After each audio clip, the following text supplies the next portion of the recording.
அமைச்சர்களுக்கு நான் சொல்லிக்கொள்வது, உங்கள் துறையை வளர்த்தெடுத்ததுக்கு உங்களுடைய திறமை காரணமாக இருந்தாலும் இன்னொரு முக்கிய காரணம் இருக்கு. அதுதான் மாநிலத்தினுடைய அமைதி. அது என்னுடைய துறையான காவல்துறையில் தான் வருது.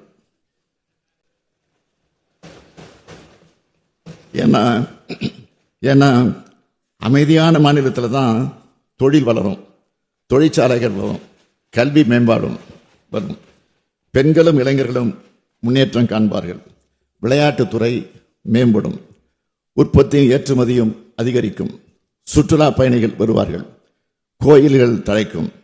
தமிழ்நாட்டில் நிலவும் இந்த அமைதிக்கு காரணம் என்னுடைய துறையான காவல்துறை. சட்டம் ஒழுங்கை முறையாக பேணி இந்த சாதனைகளுக்கு அடித்தளமிட்ட காவல்துறை சார்ந்த அனைவருக்கும் நானும் நீங்களும் தமிழ்நாட்டு மக்களும் என்றும் நன்றிக்குரியவர்கள்.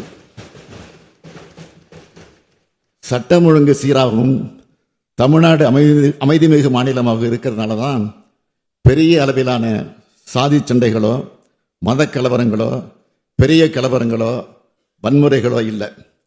கலவரங்களை தூண்டலாம்னு சிலர் நினைச்சாலும் தமிழ்நாட்டு மக்களை அதை முறியடிச்சிடுறாங்க. இதெல்லாம் நடந்தாதான் சட்டம் ஒழுங்கு சரியில்லைன்னு புழுதி வாரி தூற்ற முடியும். மொத்தத்தில் சட்டம் ஒழுங்கில் கல் விழாதான்னு துடிக்கிறவங்க ஆசையில் மண் தான் விழுந்திருக்கு. நான் என்ன சொல்றேன், குற்ற சம்பவம் நடந்தால் உடனடியாக நடவடிக்கை எடுக்கப்பட்டு குற்றவாளிகள் கைது செய்யப்படுறாங்க.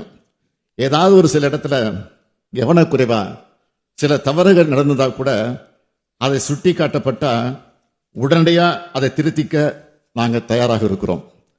நான் பிடிச்ச முயலுக்கு 3 கால்னு பிடிவாதமாக இருக்கிறவன் இல்லைன்னா, மக்களாட்சியில் எல்லோருடைய கருத்துக்களையும் கவனித்து ஆராய்ந்து சரியானவற்றை சரியான நேரத்தில் செய்யணும்னு நினைக்கிறவன்னா, உள்நோக்கத்தோட அரசியல் ஆதாயத்துக்காக தமிழ்நாட்டோட சட்டம் ஒழுங்கு சரியில்லைன்னு பேசுறவங்களுக்கு சொல்லிக்கிறேன், இது மணிப்பூர் அல்ல, இது காஷ்மீர் அல்ல, உத்தரப்பிரதேச கும்பமேளா மரணங்கள் இங்க நடக்கல, இது தமிழ்நாடு. அதை மறந்துடாதீங்க. பிளே ஸ்டோர் மற்றும் ஆப் ஸ்டோரில் இருந்து பாலிமர் செயலியை QR கோடு மூலம் பதிவிறக்கம் செய்யுங்கள். செய்திகளை உடனுக்குடன் பெறுங்கள்.